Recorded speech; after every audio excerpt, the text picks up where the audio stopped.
good afternoon, good evening, depending where you hear me sound up my voice from. My name is Paul Obukan Okungbowa, born and raised in Benin City, born and raised in Edo State. I am from Uhuanda local government here in Edo State, and our resolve to be in the race for Edo 2024 is not born out of any form of self-aggrandizement. Literally, we are too small in the equation of things to begin to self-aggrandize in that direction, but it's born out of genuine passion, concern, and creativity, because we believe that we can solve problems.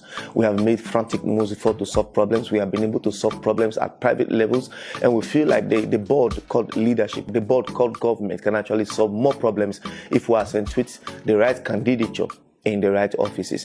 Nigeria is gloated by the National Population Census Count, ranging between 230 to 240 million. I wasn't counted. My children were not counted. And I believe that the real statistics of Nigeria's population portends between 350 to 400 million. And this itself is revenue. This in itself is profit. If we know how to leverage on the population spread of Nigeria, and this is what we intend to use Edo as a model to leverage on what Nigeria has already, instead of waiting for what Nigeria doesn't have. Instead of going into utopic ideas, we want to leverage on what we have, because across the 36 states of Nigeria, there are problems that are innumerable, copiously laying around.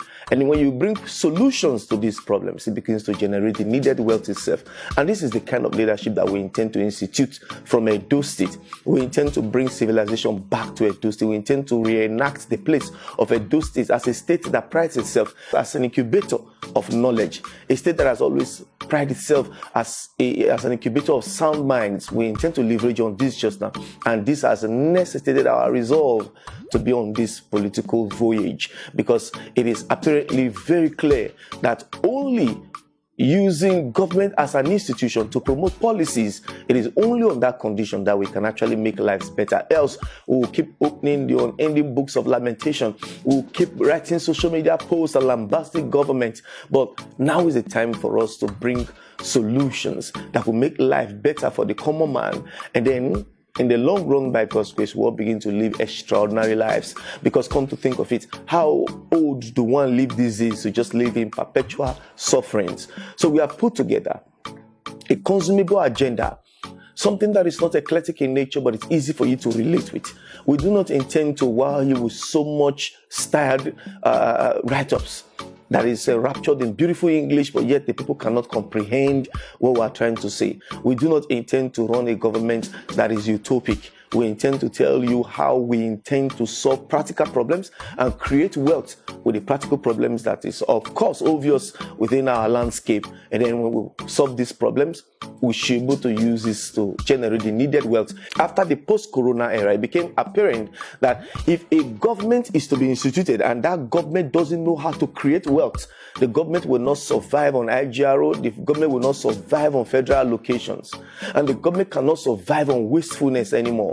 Any government that is intentional about the lives of the people must be able to impress on you that that government, if given the pride of place, can solve problems and can create wealth, which invariably can generate copious wealth to solve our numerous forms of problems. We would like to start by educating you today on what we have to offer the Edo people and the Nigerian populace on agriculture. Agriculture is our oldest means of investment. There is no new ideology that will completely erode old practices as far as agriculture is concerned. Now, what the new ideologies will do is come to shaping the old practice of agriculture and make it more productive. Sadly, our political class have always not seen that agriculture can be systematized in such a way that it becomes the new Yahoo in the hearts of young people. I'm particular about this, not because I say that all young persons have taken to fraud just now, but our generation has been failed, and those born in the 80s, in the 90s and 2000s just now are copiously into what they have seen as a means of livelihood.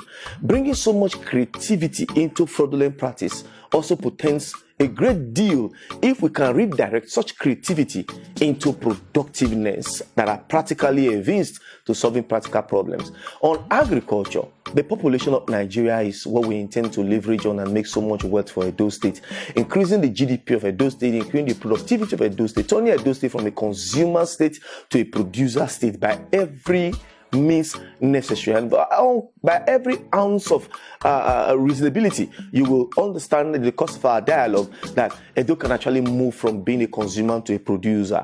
First of all, we are not saying technology in terms of production vis-a-vis. We're saying we already have population, we have arable lands, we have animals in various forms, we have secondary products churning out from primary products, and then we have the consumer strength. And not only do we have the consumer strength, we have the economic strength as well. So now is the time to build an agricultural program that young people can internalize. When young people internalize agriculture, it becomes a new Yahoo. That way, the expanse of creativity that will come into the agricultural sector will yield copious results, more than what our forefathers have seen and practiced agriculture as. Some years ago, I built an agricultural pilot scheme, a project that I had given deep thoughts on. And in my opinion, which is subject to your ratification, I had come to a summary that this agricultural project, if giving government policies, because it always needs government accentuated policies to drive, will solve unemployment, will increase productivity, and increase the GDP of Edo just from agriculture alone. You can imagine the area of employment that will come from a copious production, and then from primary produce we enter into secondary produce. We cannot overemphasize the stretch of what could happen in terms of using agriculture to solve problems, not only just creating wealth, to solve unemployment problem. So when I designed this agricultural project, in my thinking, young people need to come into agriculture. Young people need to stop seeing it as the old man's game. Young people need to stop seeing it as the village game. Young people need to see it as an industrial tool that is capable of causing serious economic rebound. And in my thoughts, you can only make this generation of young persons, these people that were born in the 80s and the 90s and 2000, you can only bring them into a project such as agriculture when you make it a project that is so lucid and so easy for them to come into, and then they can come in with their areas of creativity and then begin to drive it with government policies. And then when they see it as theirs, you will not be able to imagine what the stretch of the productivity that can come from agriculture is. So in my design, I pictured that people across Nigeria, Nigerians across the world, Edos can be part of a farm project, both animal and both plant, without necessarily even owning the farmland, without necessarily even going to maintain the farmlands. And in my design, I had proposed with the Agri Development Program, I reached out to them in Edo then, and we had lots of agreements. And they've also reached out to the Bank of Agriculture. I've also reached out to about 3 exporting firms. And then I also reached out to an insurance company that was willing to give the project an insurance cover. So in my thinking, if we are able to, as a government, first of all, we earn the trust of the people. And these people know that this is a government backed up agricultural pilot scheme project, and government is showing readiness and will to ensure that this productivity just moves beyond office and signing of papers to actual practical forms. And because investors know that when it comes to food, there is no limit at all. When it comes to health, there is no limit at all. When it comes to consumables in general, there is no limit at all. Investors can naturally trust the process because they know that it is not as though we're looking for the population to put our produce to. It is that we already have excess of population, so we need to get into the face of our population just now. So in my thinking, when I drew up this pilot scheme for agriculture, I visited the Oba of Benin. So I will explain exactly as I explained it to the monarch of Benin. And so I felt like, okay, the Edo man in Greece or in Italy or in Lagos or in Port Harcourt or even in Afemai land or in Esan land or in Edo South here, who is probably doing private businesses or probably a teacher, probably a doctor, probably a lawyer, or probably a mechanic, could decide how every single one of these sectors and every other sectors that I have not mentioned would always like a secondary source of revenue, like another income generating stream, wherein it's not contingent on his primary station. I have proposed to the Agri Development Program that we're going to use government to approach communities and take over farmlands, not like seize them over, but with an agreement to use them for productivity. And then we go extensively into the agricultural plantation season, depending on what is viable and needed at a particular point in time. So in my first thought was to go into agricultural produce that have a short shelf life, something that could go into the soil ASAP, and before 3-4 months, it's out in the marketplace. So we're looking at vegetables, we're looking at watermelons, we're looking at pepper, tomatoes in tons, in production in tons. We're looking at other agricultural produce that could happen as well, much as we're also considering long-term agricultural produce that have serious economic consequence as well. So in my thoughts, I propose that Mr. X, if he hears an advert from government that there was a pilot project for you to own farming plots, the idea was crafted into farming plots, and by this time, let's assume we had earmarked a particular amount of money, let's say per plot of land, and the more plots of land that you cover with your investment capacity, the more the productivity that will come out from the plots of land that you had subscribed to just now. It will be a robust planting season, because just now a lot of persons will begin to throw in their capital into Edo State. So when Edo State opens an agricultural project or such and have an account or such, you see serious revenue coming in, particularly from diaspora and particularly from other parts of Nigeria, because everybody wants something else where they can get revenue from. So this time, if government was showing you proof that it is insured, the productivity market is open, the distribution market is open, and government was showing you practical steps of plantation down to consummation, it will enrapture trust in the process. So I had proposed that when this sort of agricultural scheme hits the ears of Edo people who are Nigerians, both at home and in diaspora, we will get a lot of persons looking back home into farming. And when they look back home into farming, when they subscribe, depending on the number of plots that they subscribe to just now, our plan was to engage farm managers, was to engage farmers in rural settlers. Rural settlers will be on real good salaries for farm maintenance or farm plantation, and we didn't mind going to probably higher labor to ensure that these farms across 18 local governments and no matter the expanse of land, so long as they are arable, were put into judicious plantation. We're looking at even marshlands for even rice plantations and all of that, and we're looking at a lot of things. And when I discussed this with the Oba of Benin, I was able to also impress on the monarch that the market and insurance cover was going to give it much more credibility.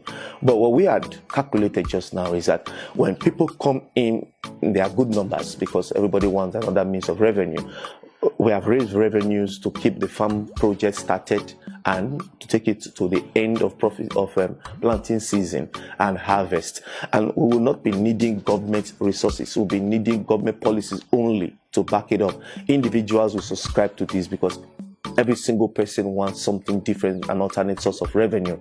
So you see, we have not touched the state internally generated revenue. We have not even bothered about the IGRO to give agriculture such participation. It is that I put out an idea out there, and then we have laced it with a lot of policies that has earned the trust of Nigerians, both at home and in diaspora, and those within Edo State. You see that we have created a very robust economic platform, but now for the purpose of agricultural engagement.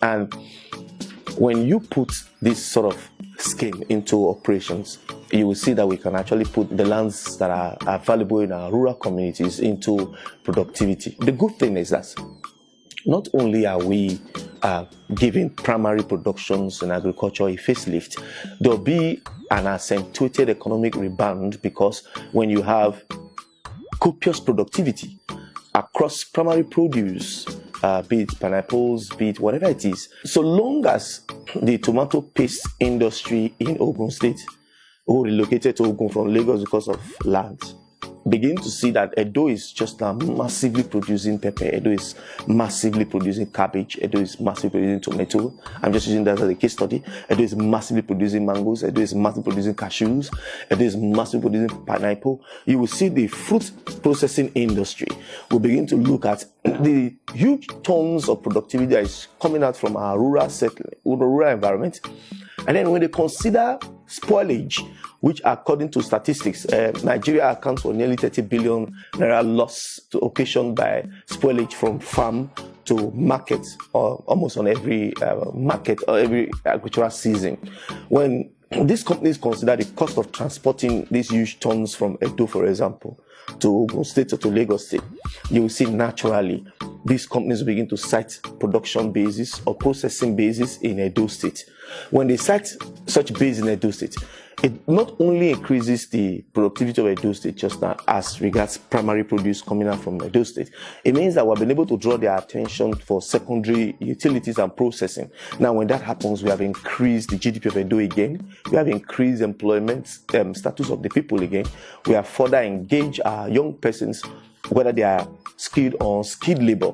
Now, there is also a part where there will be more tax accrued to Edo State government, because we are not taking only, we are giving to take just a little back from taxation.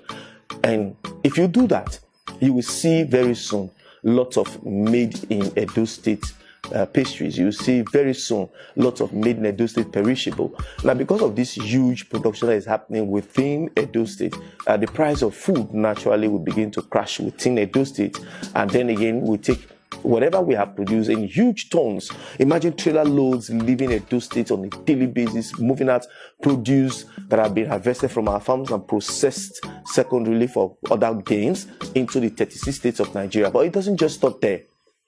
Across Africa, it's a huge market as well. There is food and there is uniformity in our diet across Africa, just slight differences, you know. And then, very importantly, I had also proposed before now that selling the produce that will come out from the Edo farms shouldn't even be a challenge. All you need is to meet standardization. When you meet the global standards of that is required to export agricultural produce, your produce can be anywhere across the world. When I was in Manchester, I bought as much as the green okra and the green vegetable, green plantain from Nigeria. I bought it in Manchester market. But sadly, the owners of this big African shop in Manchester, and according to a friend of mine from Dallas, Osifo, he had also informed me that the biggest African market in Dallas, Texas, in the US, is owned by an Indian man. What I witnessed in Liverpool was a show, in Manchester was a show of shame, because while I was ecstatic about every African produce, even down to gbegiri, you know, the natural condiments for spicing of food, was sold in that market. But to my amazement, there were Pakistanis selling it to Africans, and Nigerians most especially. Edo people too, in Manchester. We're just taking Manchester as a case study because that's what I saw. But imagine Greece, imagine Italy, imagine US, imagine Canada. And I ask myself, if our government is intentional about creating wealth, will we turn Edo to a huge economic hub? Edo's in diaspora are looking for avenues and means to invest in Edo State. Trust me, I've spoken with quite a number of them. A lot of these guys just want something that they can fall back home. A lot of these guys actually want to come back home to something, you know. A lot of these guys don't feel the pride of place outside this country. They see it as a means to improve their economy because of the exchange rates. But as far as peace and the participation of life itself goes, a lot of Edo people want to return back home. And I guarantee you that a lot of these people will want to partner in this direction, because just knowing that your produce is worth selling across the world brings a lot of revenue in dollars, in hard currency, in euros, in pounds.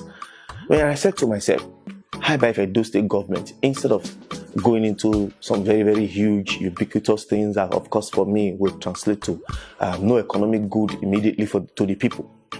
If we can give an investment forum for those in diaspora and Nigerians in general, and those in Edo State, in Nigeria, to invest on only Edo shops in every part of the world, trust me, The moment Nigerians realize that this shop where they sell these African things no longer belong to an Indian man, this other one belong to Edo State government in partnership with some diasporans, in partnership with some Edolites, some Nigerians in Nigeria, you see the natural sentiment is that they will naturally want to buy from Edo State government.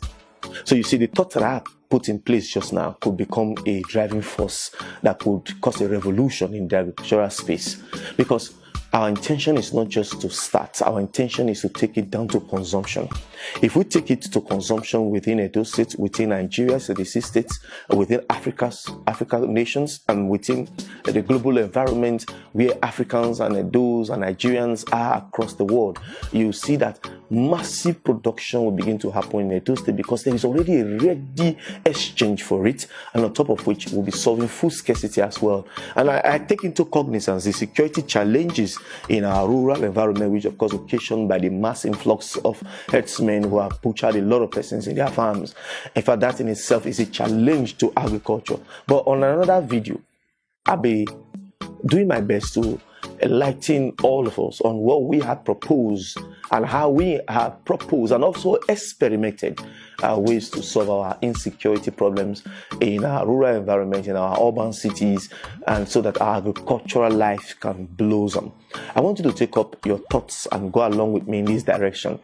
If we're able to put up this pilot scheme as a government, it will not only increase productivity, it will instill trust in people. So when it instills trust, because it is insured, it is covered, there is community backup documentations and all of that, there is security plan and all of that, and everything is insured, naturally Nigerians across the world will invest. So it means that without depending on tickets or without dragging that EA selling something to get revenue raised in Edo State, without waiting for Nigeria's federal government to disburse allocation, we have created a massive influx of revenue into Edo State coffers just now, because simple ideas. But it is ideas, they say, that rule the world. It is not powerful men and women. It is powerful ideas. We are running a system that requires powerful institutions instead of powerful men and women. If we can bring ideas to the fore, you will see that we will solve practical problems. The only problem we have is the leadership style, wherein those who have money to buy our leadership space find themselves there just to bear the title governor, or bear the title minister, or bear the title senator. But there are passionate people who can actually change our landscape. And these people are counting on you just now. Same way we are counting on you. That for the first time, you will not just listen to the tantrums and invectives that go on the social media space or on the conventional media space. You will weigh the man or woman you are about to hand over your future for the next 4 years. You will weigh that of your children against these policy programs. When you do that, you can go to educate the next man sitting beside you who perhaps may not have the mental strength to rationalize why he or she should vote. That's how we're going to cause a voter revolution in the next election. We believe that our people's minds are become very open to reality. The presidential election of Peter Obi was a wave shift. It was a demonstration of the will and desires and yearnings of Nigerians across every nook, every political divide. That election unseated tribal concerns, it unseated religious concerns, because it was on a single denominator: the problems that confronts the common man, the ordinary man. As I speak to you now, a rubber of garri is something that is quite expensive in the marketplace now, and at the same time, fuel price is going up. Currently today, 800 naira is the current price of fuel. The elite in our society don't feel this. They have too much money. They're only interested in power to continue the process of getting this revenue, fleeting on the people's resources. But you see, as an ordinary man, as a tutorial instructor, as a school proprietor, and as somebody who owns petty businesses that have also employed the love of that person, I can tell you just now that I'm a victim as much as you are a victim. I'm only saying that it's high time the common man looks into solutions to common problems, and when we solve common problems, we can all live an extraordinary life. And agriculture is the best gift that we have just now. We don't need to be too creative or too inventive to get agriculture to solve a portion of our problems just now. I hope it made some sense to you. Thank you so much for listening to us.